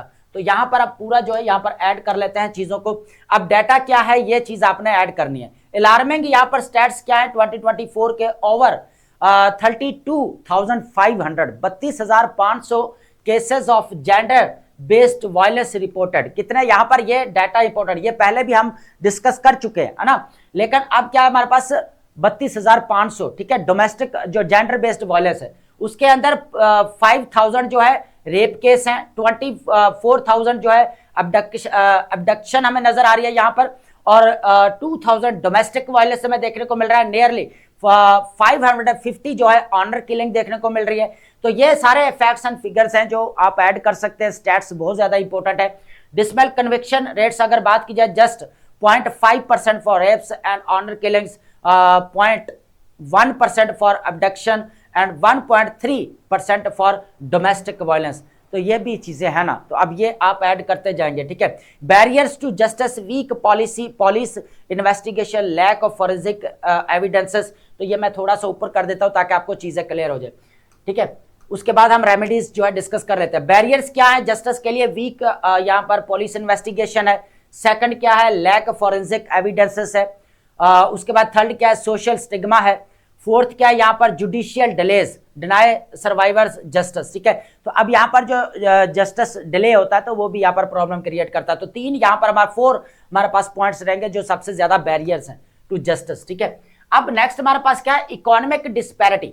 इकोनॉमिक डिस्पैरिटी के अंदर जो स्टैट्स हैं इनको डिस्कस करेंगे। Female labour force participation remains critical low and hindering economic growth and societal development. Addressing this gap present a significant opportunity for Pakistan. Low participation rate की बात की जाए तो 22.6% for women. एज कितनी है, 15 to 64, significantly below the global average 52.6% जो global level की बात की जा रही है। इवन साउथ एशिया 25.2% हमें देखने को मिल रही है। इकोनॉमिक इंपैक्ट है तो 10% increase in women's labour participation could boost Pakistan GDP growth by 1.5%। उसके बाद है रीजनल लेसन क्या है, सारे फैक्ट्स हैं, फिगर्स हैं, स्टैट्स हैं, वो आप ऐड कर सकते हैं। बांग्लादेश एक्सपेंशन अगर बात की जाए, women's intensive industries reduced poverty, तो बांग्लादेश ने काफी इसके ऊपर काम किया, पावर्टी को रिड्यूस किया है। वुमेन एम्पावरमेंट भी हमें देखने को मिल रही है। तो उन्होंने यहाँ पर जो है पॉपुलेशन के ऊपर भी बहुत ज्यादा काम किया था। उनकी जो अभी पॉपुलेशन है ऑलमोस्ट 170 और 173 मिलियन हमें देखने को मिलती है। ठीक है, उसके बाद है यहाँ पर परसिस्टेंट चैलेंज की बात की जाए तो एजुकेटेड वुमेन ऑफन लीव और avoid the workforce due to limited mobility, unsafe public transport. तो ये भी इश्यू है। ठीक है, अब इनके ऊपर काम करने के लिए ना जो अभी पंजाब के सीएम की तरफ जो वो इलेक्ट्रिक बस, जो पिंक बसेस यहाँ पर स्टार्ट की गई विमेंस के लिए, तो ये अच्छा एक स्टेप है। यहाँ पर जो वुमेन्स को जो है क्या मसला है, लिमिटेड मोबिलिटी या अनसेफ पब्लिक ट्रांसपोर्ट जो मसला देखने को मिल रहा है, ये भी एक बहुत बड़ी चीज है। वर्कफोर्स जो हैरेसमेंट है, रिस्ट्रिक्टिव सोशल एक्सपेक्टेशंस भी जो देखने को मिल रही है। तो ये वो चैलेंजेस है और ये वो बैरियर्स टू जस्टिस, ये इंपॉर्टेंट पॉइंट्स हैं, ये आप ऐड कर सकते हैं, स्टैट्स को आप ऐड कर सकते हैं। अब बात करेंगे यहाँ पर call for comprehensive leadership, 3 points हैं, इनको हम डिस्कस करते हैं। ऑलरेडी तो हम यहाँ पर डिस्कस कर चुके हैं कि एजुकेशन होनी चाहिए, वुमेन एम्पावरमेंट होनी चाहिए, पॉलिटिकल पार्टिसिपेशन होनी चाहिए, लेकिन कुछ रूट जो हमारे पास रेमेडीज है उनको देखते हैं। सबसे पहले क्या है, meaningful changes require leadership from society as whole beyond just government initiative. अब गवर्नमेंट से भी हटकर जो है सोसाइटी को अपना रोल प्ले करना पड़ेगा भाई। सेकंड क्या, influential figures must advocate equality and actively challenge rhetoric that demeans women, तो ये भी इंपॉर्टेंट चीज है। Third, confronting hostile language is a crucial enacting new legislation to dismantle systemic barriers. तो ये तीनों पॉइंट्स इंपॉर्टेंट है जो आप ऐड कर सकते हैं। अब बात करेंगे यहां पर जो पाकिस्तान और सऊदी अरेबिया के दरमियान में जो स्ट्रैटेजिक हमें डिफेंस पैक्ट देखने को मिला, जो साइन किया गया। अब वो टाइम आ चुका है कि यहाँ पर दोनों कंट्रीज को जो है वो स्ट्रैटेजीज यहाँ पर अडॉप्ट करना पड़ रही है। ये इंपॉर्टेंट चीज भी है, क्योंकि अगर देखा जाए तो स्ट्रैटेजिक डिफेंस पैकेट के अकॉर्डिंग अगर देखा जाए तो एक स्टेट के हमला किया जाएगा अटैक, तो दूसरा भी उसके अंदर शामिल है। तो यही चीज अभी देखने को मिली कि ईरान ने जब सऊदी अरेबिया के ऊपर यहाँ पर अटैक किया, तो अब लॉ ऑफ न्यूट्रलिटी या टारगेटिंग जो हम यहाँ पर लॉज को ऑलरेडी डिस्कस कर चुके हैं रिसेंटली हम जो प्रीवियस लेक्चर के अंदर। तो आज जो हमारी डिस्कशन रहेगी कि यहाँ पर पाकिस्तान और सऊदी अरेबिया जो स्ट्रैटेजीज बना रहे हैं, इस चीज़ को यहाँ पर डिस्कस। ऑलरेडी अगर देखा जाए तो पाकिस्तान ने काफ़ी इंपॉर्टेंट रोल प्ले किया, ईरान को बोला कि भाई यहाँ पर हमारा स्ट्रैटेजिक डिफेंस पैकेट भी है सऊदी अरेबिया के साथ, इसका ख्याल करें कुछ। तो इसको लेकर फिर जो मामला कुछ ना कुछ सॉर्ट आउट हुए। Pakistan diplomatic balancing act regional tension है। Pakistan finds itself in a delicate position balancing its strategic partnership with Saudi Arabia against imperative of regional stability and its relationship with Iran following recent Iranian missiles and drone attacks। ये चीज है। Bilateral consultation क्या की गई है, इस चीज को यहां पर देखते हैं। पाकिस्तान के जो अभी चीफ ऑफ आर्मी स्टाफ से और Saudi defence minister discuss the joint response to Iranian attacks on USA military installation in Saudi Arabia under their strategic mutual defense agreement. Saudi Arabia directly condemned Iran's actions, calling for them to cease, and the meeting aimed to address the security situation and measures required to halt attacks. तो यहाँ पर पाकिस्तान ने role play किया, जैसे कि हम पहले भी डिस्कस कर चुके हैं। पाकिस्तान नॉन स्टांस की बात की जाए, Islamabad express solidarity with Riyadh and while urging Iran to exercise restraint and pursue peaceful settlement of dispute, referring to Iran as a brotherly country. This reflects Pakistan's long-standing policy to avoid regional rivalries due to its sensitive border with Iran. तो पाकिस्तान हमेशा से जो है इस चीज avoid करता है। मैंने पहले भी कहा ना कि जिस तरह यहाँ पर यमन के अंदर जब सिविल वार हुई तो उस वक्त प्रॉक्सीज लड़ गई, तो एक तरफ ईरान था, एक तरफ सऊदी अरेबिया, तो उस वक्त भी पाकिस्तान की क्या यहाँ पर पॉलिसी थी, न्यूट्रलिटी। तो पाकिस्तान ने कहा था भाई हम जो है किसी की तरफ नहीं है, हम चाहते हैं कि यहाँ पर रीजनल सिक्योरिटी और पीस हो। लेकिन अब जो है पाकिस्तान को इसलिए जो है यहाँ पर बात करना पड़ रही है क्योंकि पाकिस्तान का जो स्ट्रैटेजिक डिफेंस पैकेट हुआ पड़ा है सऊदी अरेबिया के साथ, तो इस चीज को भी यहाँ पर सामने रखना पड़ेगा।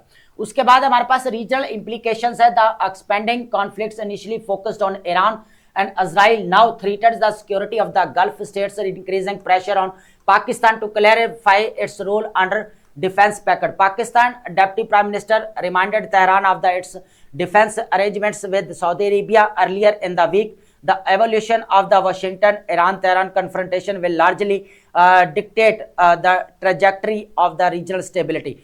तो यहाँ पर फिर पाकिस्तान ने, जैसे हमने पहले भी बात की कि ईरान के साथ कांटेक्ट किया कि भाई आप वहाँ पर जो है अटैक्स वगैरह मत करो, क्योंकि ऑलरेडी जो है हम एक बंधन में बंधे हुए स्ट्रेटेजिक डिफेंस पैकेट में, ठीक है। तो ये चीज़ बेसिकली कहेगी। तो अब जो है यहाँ पर जो आसिम मुनीर साहब है वो सऊदीया के विजिट पर गए, तो यहाँ पर जो डिफेंस मिनिस्टर है जो सऊदी अरेबिया के, उनके साथ यहाँ पर डिस्कशन हुए, भाई स्ट्रेटेजिक डिफेंस पैकेट है, कुछ ना कुछ तो हिकमत अमली जो है वो इख्तियार करना पड़ेगी। तो ये चीज़ बेसिकली यहाँ पर कही गई है। अब इंपॉर्टेंट चीज यहां पर जो देखने को मिल रही है ना, इस चीज को देखेंगे। पहले तो सबको ही पता है कि यहां पर जो है वो आप जितना भी यहां पर इंटरनेशनल मीडिया चेक करें यहां पर उठाकर, तो आपको यहां पर चीजें देखने को मिलेगी कि जो हमेशा से जो जो यूएस है वो इजराइल को सपोर्ट करता ही आ रहा है, ठीक है। वेपन सिस्टम हो, जो भी हो, ईच एंड एवरीथिंग वो मिल भी रहा है। यहाँ पर जिस तरह यहाँ पर यूएसए और इजराइल ने मिलकर जो ईरान के ऊपर स्ट्राइक किया, और यहाँ पर असैसिनेशन ऑफ अयातुल्लाह खमेनी भी देखने को मिला है ना। तो जो यूएसए हमेशा से जो इजराइल को यहाँ पर सपोर्ट करता हुआ नजर आया। अब एक और चीज हमें यहाँ पर जो डील देखने को मिल रही है, ये जो है काफी इंपॉर्टेंट है, और इसके जो ऊपर हमें क्रिटिसिज्म देखने को मिल रहा है डेमोक्रेटिक जो ऑपोजिशन है जो यूएसए के अंदर उसकी तरफ से बेसिकली। तो USA fast track $152 million bomb sale to Israel Iran tension जो उसकी वजह से USA state department has approved $151.8 million arms sales to Israel including 12,000 BLU and 110 A and B general purpose and 1,000 pound bomb bodies and by invoking emergency powers bypassing congressional review. This decision comes escalating military actions between USA, Israel and Iran. तो अब यहाँ पर जो कांग्रेस के अंदर debate होनी चाहिए, parliament के अंदर डिबेट होनी चाहिए, तो उसको बाईपास किया गया। रिसेंटली हमने यहाँ पर एक रेजोल्यूशन जो पार्लियामेंट के अंदर पेश की गई, रिसेंटली हमने एनालिसिस किया था कांग्रेस के जो अंदर के कांग्रेस जो है यहाँ पर डिसीजन लेगी कि वॉर यहाँ पर होनी है या नहीं होनी, लेकिन वो सारे इख्तियारात जो है वो यूज कर रहा है यहाँ पर प्रेसिडेंट डोनाल्ड ट्रंप। ठीक है, तो फिर क्या हुआ कि यहाँ पर 212 जो वोट मिले वो रिपब्लिकन को मिले और जो 219 जो वोट मिले वो रिपब्लिकन जो ट्रंप की पार्टी है और जो डेमोक्रेट्स थे वो 212 पे। तो इस तरह जो वो रेजोल्यूशन को रिजेक्ट कर दिया गया कि बेसिकली प्रेसिडेंट जो है अपने इख्तियारात ये यूज नहीं कर सकता कि किसी स्टेट के ऊपर भी हमला किया जाए। पार्लियामेंट्री डिबेट होना बहुत ज्यादा इंपॉर्टेंट होती है और कांग्रेस डिसाइड करेगी कि वॉर होनी चाहिए या नहीं होनी चाहिए। तो अब यहाँ पर कहा जा रहा है कि बेसिकली कि जितना भी है तो कांग्रेस के अंदर जो डिबेट होनी चाहिए पार्लियामेंट के अंदर वो यहाँ पर नजर नहीं आती। तो ये चीज है। तो अब इस तरह किस तरह इसको डिफेंड किया जा रहा है ये देखते हैं। Secretary of state Marco Rubio declared an emergency. क्या वर्ड यूज किया गया है यहाँ पर? इमरजेंसी। ये बहुत इंपॉर्टेंट है, ये आप नोट कर सकते हैं। मार्क रूबियो कहते हैं कि इमरजेंसी की वजह से जो यहाँ पर जो है वो कह ले के ये डील की गई है to expedite the sale and citing USA national security interest. तो यहाँ पर ये भी क्या, ये पूरा फ्रेज आप ऐड कर सकते हैं कि नेशनल सिक्योरिटी का मसला है, तो इसलिए जो है यूएसए को यहाँ पर ये करना पड़ा। This move allows the administration to bypass standard congressional oversight. तो ये बेसिकली कहते हैं कि ये चीज जो है अलाउ करते हैं एडमिनिस्ट्रेशन की कि वो इस तरह के जो है वो डिसीजन ले सकती है और कांग्रेस को यहाँ पर बाईपास कर सकते हैं। तो ये चीज भी है। उसके बाद है escalating regional conflict at the approval follows a week of USA and Israeli attacks on Iran, which were met with the Iranian retaliation targeting Israel and US bases. Casualties have been reported on all sides, underscoring the volatile regional situation. अब already अगर आपको सारी situation का पता है, हम daily basis के ऊपर ऐड करते जा रहे हैं, आप क्या इसके ऊपर चीजें ऐड करें, लेकिन जो इंपॉर्टेंट थी डेवलपमेंट्स वो हम यहाँ पर डिस्कस कर रहे हैं। जो अब यहाँ पर डेमोक्रेट जो पार्टी है उसकी तरफ जो क्रिटिसिज्म है ये इंपॉर्टेंट है, ये आप ऐड कर सकते हैं यहाँ पर। Congressional backlash, Democratic US representative Gregory Meeks ने क्या कहा? Criticise the administration, stated the use of the emergency authority indicated a lack of preparation for the conflict and he termed as the emergency of the Trump administration's on creation। तो यहाँ पर कहा गया है कि जो इमरजेंसी यहाँ पर कहा जा रहा है कि इमरजेंसी की वजह से यहाँ पर दिया गया और नेशनल सिक्योरिटी की वजह से। तो ग्रेगरी जो मीक्स है जो नजर आते हैं हमें यहाँ पर डेमोक्रेटिक यूएसए के जो रिप्रेजेंटेटिव है, उन्होंने कहा है कि ये तो ट्रंप एडमिनिस्ट्रेशन की खुद जो है एक पैदा कर दी जो है वो कह ले इमरजेंसी है, पैदा करदा इमरजेंसी है। ठीक है, तो यहाँ पर अगर देखा जाए तो यूएसए जो है वो वेल प्रिपेयर्ड नहीं था वॉर के लिए, ये भी चीज इन्होंने यहाँ पर कही है। स्क्रूटनी की अगर बात की जाए यहाँ पर यूएसए मिलिट्री एड, तो यहाँ पर अगर देखा जाए तो Washington consistent military support for Israel has faced increasingly international scrutiny particularly in light of conflicts Gaza and Lebanon which have led to the significant humanitarian crisis। तो ये भी इंपॉर्टेंट पॉइंट है, ये भी आप ऐड कर सकते हैं। यहाँ पर Pakistan economy faces headwinds from middle east conflict. तो पाकिस्तान की इकोनॉमी के ऊपर इंपैक्ट पड़ रहा है, इस चीज को यहाँ पर ऐड कर लेते हैं।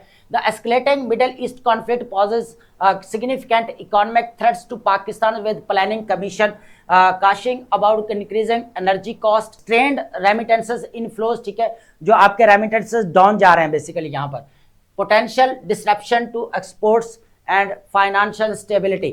अब देखा जाए तो सारी जो ट्रेड होती है पाकिस्तान की तरफ से अरेबियन सी से होती है, तो अरेबियन सी में ऑलरेडी जो है यहाँ पर कॉन्फ्लिक्ट चल रहा है। स्टेट ऑफ हॉर्मुज को यहाँ पर क्लोज कर दिया गया है। ठीक है, अब स्टेट ऑफ हॉर्मुज ही है जो पर्शियन गल्फ और गल्फ ऑफ ओमान को आपस में कनेक्ट करती है और पाकिस्तान जो है गल्फ स्टेट्स के साथ अपनी ट्रेड करता है, लेकिन अब तो सारी वहाँ पर डिसरप्शन देखने को मिल रही है, तो इसका बहुत ज़्यादा यहाँ पर नेगेटिव इम्पैक्ट देखने को मिल रहा है।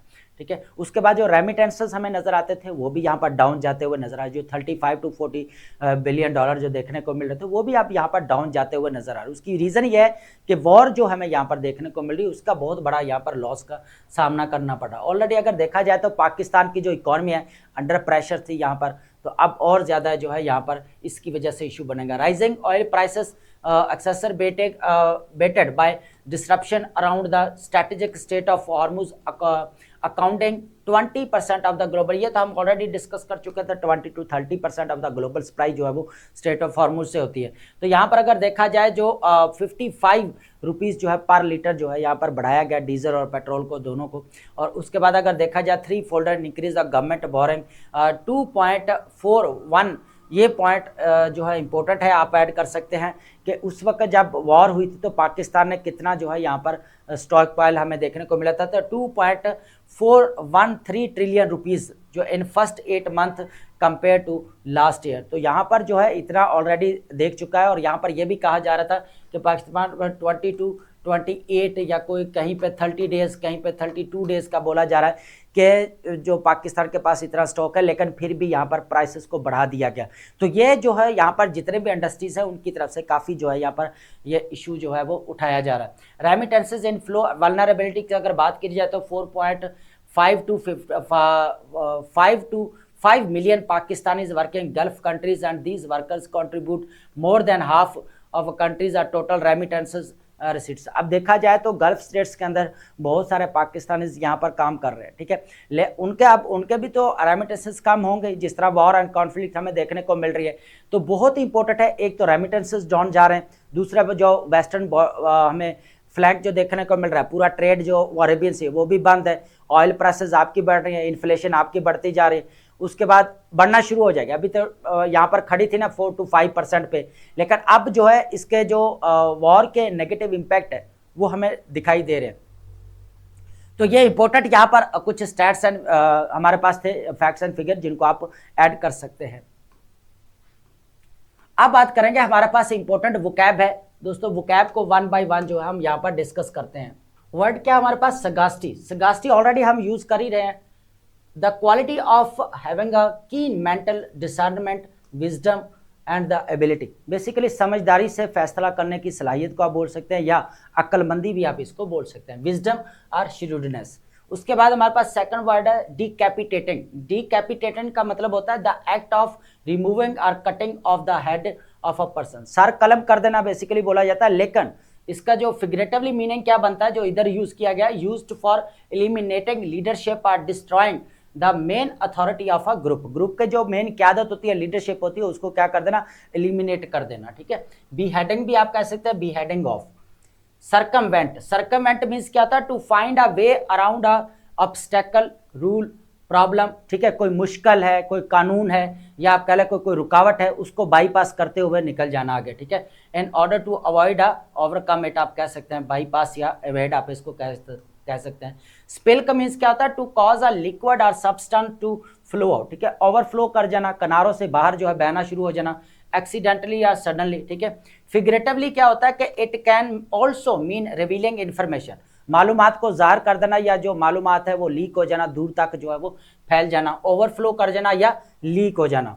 नेक्स्ट वर्ड हमारे पास रहने वाला कन्वीन। कन्वीन मीन्स क्या होता है? टू कम टूगेदर और ब्रिंग पीपल टूगेदर, ठीक है। लोगों को अजलास के लिए एक जगह पर इकट्ठे करना, आप ये कह सकते हैं, या मीटिंग के लिए इकट्ठा करना, फॉर्मली फॉर मीटिंग, ठीक है, संबल या गैदर।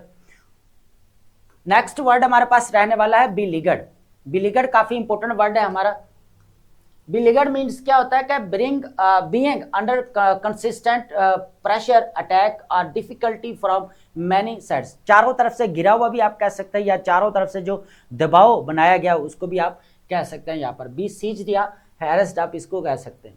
फ्रॉड। फ्रॉड मीन्स क्या होता है? Filled with are likely to result in something undesirable such as tension, danger और डिफिकल्टी। इन सिंपल वर्ड आप ये भी कह सकते हैं पेचीदा सूरत हाल या परेशान कुन सूरत हाल भी आप कह सकते हैं, टेंस या पेरिलेस।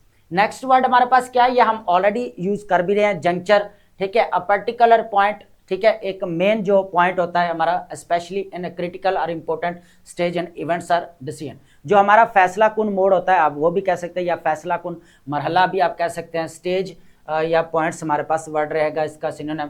स्लैमिंग मीन्स क्या होता है, हिटिंग और shutting something with great force and loud noise, also used for strong criticism. ठीक है, तो आप सिंपल वर्ड में आप कह सकते हैं कि कह लें कि सख्त तनकीद करना किसी के ऊपर, ठीक है, या मजम्मत करना भी आप कह सकते हैं, बैंगिंग या स्मैशिंग भी आप इसको कह सकते हैं। एम्बेडेड, एम्बेडेड मीन्स क्या था, फर्मली फिक्स्ड और deeply insulted within something, ठीक है, किसी चीज के अंदरूनी तय तक जो है वो जुड़ा हुआ होना। इम्प्लांटेड या एंट्रेंच्ड आप इसको कह सकते हैं। सॉलिडिफाई, सॉलिडिफाई मीन्स क्या होता है, to become firm, stable, stronger, ठीक है, कह लें कि मुस्तहकम बनाना, मजबूत बनाना, स्ट्रेंथन करना या स्टेबलाइज करना। नेक्स्ट वर्ड जो हमारे पास रहने वाला है प्रूडेंस। प्रूडेंस मीन्स क्या है, the quality of a being careful, wise, sensible in making decision, ठीक है, समझदारी के साथ जो है वो फैसला करना। तो आप ये भी कह सकते हैं इसको कॉशन या डिस्क्रिशन। उसके बाद है वर्ड हमारे पास फ्रिक्शन। फ्रिक्शन मीन्स क्या है, कॉन्फ्लिक्ट या टेंशन को बोला जाता है, डिसएग्रीमेंट बिटवीन इंडिविजुअल्स और ग्रुप्स, ठीक है, कॉन्फ्लिक्ट या टेंशन। ब्रू, नेक्स्ट वर्ड हमारे पास क्या रहेगा, ब्रू। ब्रू मीन्स क्या होता है, टू प्रिपेयर और प्रोड्यूस समथिंग ग्रेजुअली, किसी चीज को आस्ता आस्ता पैदा करना या तैयार करना, लेकिन specially a drink like T और बियर। फिगरेटिवली क्या बोला जाता है, टू डेवलप स्लोली, ठीक है, आस्ता आस्ता क्या करना, बेसिकली जो है वो तैयार करना, उसको तरक्की की तरफ लेकर जाना, लेकिन ये मुश्किल हालात की बात की जा रही है। उसके बाद कॉन्कोकेट या फर्मेट आप इसको कह सकते हैं। एपोक्लिप्टिक, एपोक्लिप्टिक मीन्स क्या होता है, रिलेटिंग टू कैटास्ट्रॉफिक डिस्ट्रक्शन, तबाहकुन सूरत भी आप कह सकते हैं, या दुनिया को तबाही की तरफ ले जाना भी आप कह सकते हैं, the end of the world, ठीक है, कैटास्ट्रॉफिक या आप इसको डिजास्टर्स भी कह सकते हैं। तो आई होप आपने लेक्चर अंडरस्टैंड किया होगा and thank you so much.